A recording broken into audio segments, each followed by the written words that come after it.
You can literally set them on tables, chairs, in in flowers, in next to sofas, places that ordinarily they wouldn't have 3 or 4 cameras, but certainly rooms that don't have additional exits for you. Put a little camera on the dresser. Don't be afraid to label it. You're being recorded for our safety. Personally, it's an easy solution, and the way cloud storage works these days, as long as someone else has access to that same login, you're going to be in a great place. It's going to give you a level of confidence that you need. Some of these surveillance cameras, by the way, that are already set up in properties have blind spots. So to enhance that security, minimize your risk, certainly look into one or two of these little additional cameras to protect yourself. Speaking of protection of privacy and imaging, what you share and how you present yourself will absolutely influence your safety on the job. Setting boundaries with your personal information, appearance, minimizing unnecessary risks are going to go a long way for you. I know. This is a huge social media faux pas not to take advantage of. I'm in a house. Let me show you onto live feed. Let me show you I'm all alone. Let me show you there's no one else here while I'm doing this video. Horrible idea. And here's my address. Come take advantage of me. Absolutely not.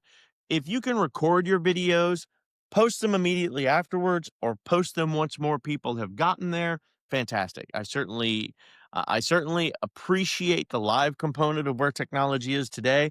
Keep yourself in a safe space. It's more important for you and the safety on the job than it is for you to make sure you've got the fastest feed to market.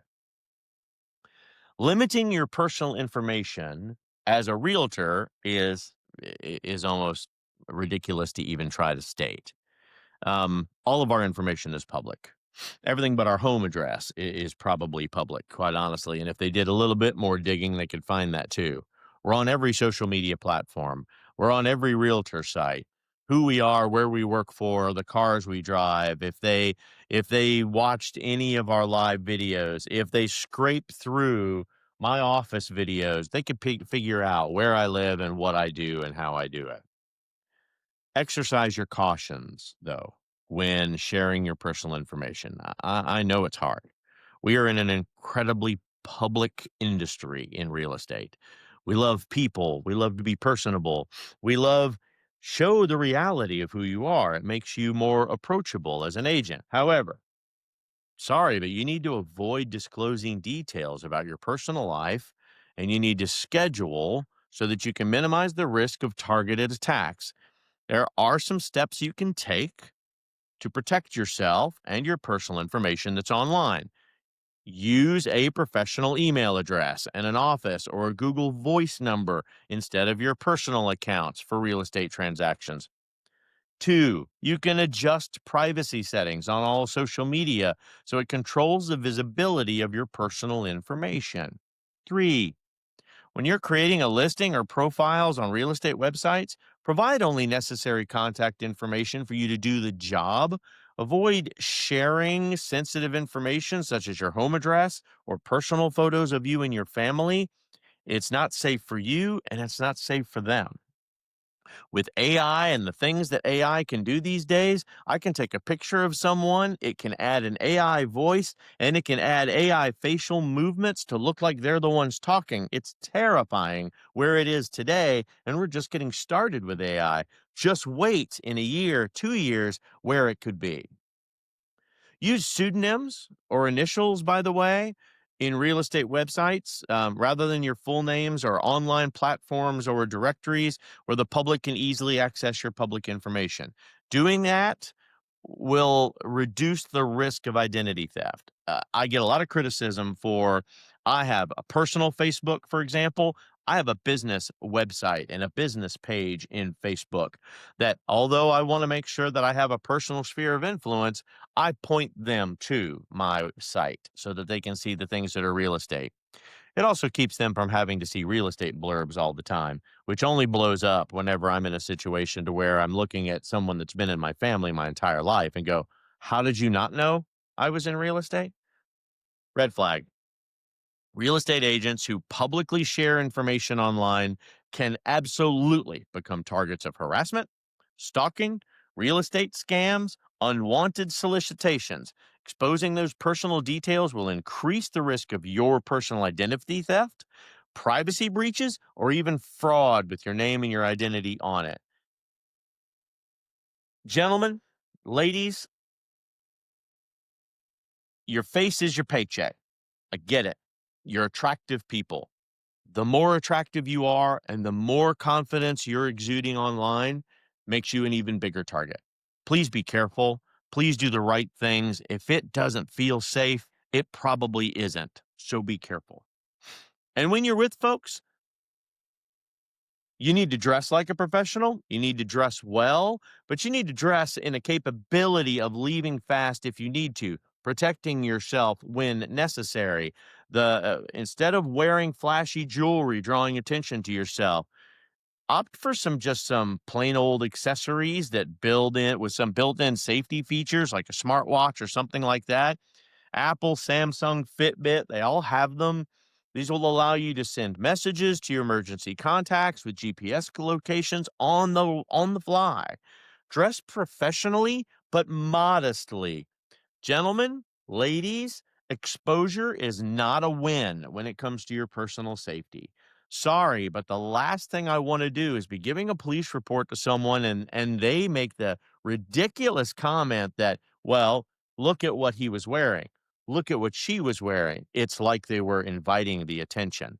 That's not okay. Not only is it not okay to say, but it's not okay for society to believe that that's an acceptable mindset for a criminal. Uh, Again, big red flags here. Flashy jewelry can attract thieves' attention, period. If you don't feel safe walking or dressing like that downtown, you should absolutely not feel safe dressing or walking around like that privately inside of a stranger's house while you're with a stranger trying to sell it. Make This is going to make agents a lot more susceptible, or worse, put them in a position of a violent crime. You should avoid wearing extravagant accessories and exposable clothing while you're in unfamiliar places. Wear comfortable shoes and clothing you need to utilize for functionally getting away if there's a situation. Obviously, there's a lot of tools and tactics as well for these emergency readiness sessions. When the unexpected happens, be prepared, make all the differences. There are safety courses, there are how do I protect myself classes that we have readily available to us. Beyond a video, talk to your broker about doing a self protection course. There are lots of agencies that have these at their readiness. These tools and these habits will help you respond quickly, will create some muscle memory on how you protect yourself from an attacker, or more, how you protect yourself from someone that's a video attacker. Someone following you around, taking your picture and checking information on you while you're walking through a house and supposed to be selling a property should be a huge red flag to you, and you should react appropriately. Hey, I appreciate you've got your phone out. Looks like you're doing some recording. While we're together, if you want to record and show the home so that you can show family members, that's great. But please keep my personal pictures out of it. I would appreciate it. One of my top real estate safety tips is going to utilize apps specifically designed for agents. Realtor safety apps typically offer some type of panic button, an emergency alert, a location tracking feature. Some of the situations where these online apps come in incredibly handy is when you're meeting with new clients, when you're working alone in remote locations or secluded properties where you can't get a good signal or a signal at all, hosting an open house and property showings, nighttime showings. I realize, kids, this is Florida. We're on the coast. Getting that sunset picture is fantastic, and giving them that warm feeling of you could be lying here in the master bedroom watching the sunset over the setting in the west sunset exposure is great, but it's not a safe spot. Trust your gut. Know the client before you go to that next step of wanting to put yourself under a little more risk. Ensure your phone is readily accessible, preferably in your pocket rather than buried in your purse or in your bag or in your backpack, gentlemen. In an emergency where you need to get to a panic button and a safety app, having a phone quickly accessible to you is important. No, Leaving it in your hand isn't necessarily the best way to do it, but if you have a live motion or live activity app going on, then absolutely you should utilize it. Whatever you do, make sure you can minimize the time that you need to be able to get to the phone or the app.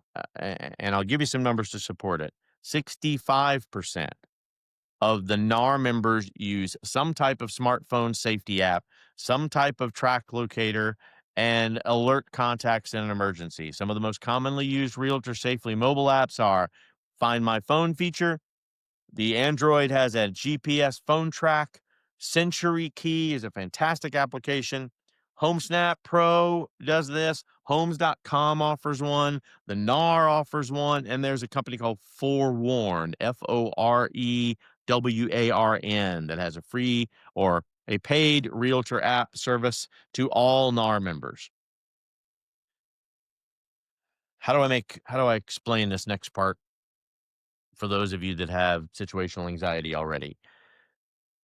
Keep calm, stay alert.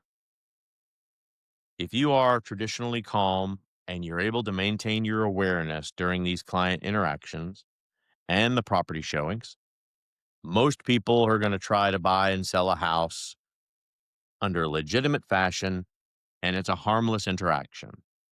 However, being level headed, staying aware, this is why we do these classes every single September.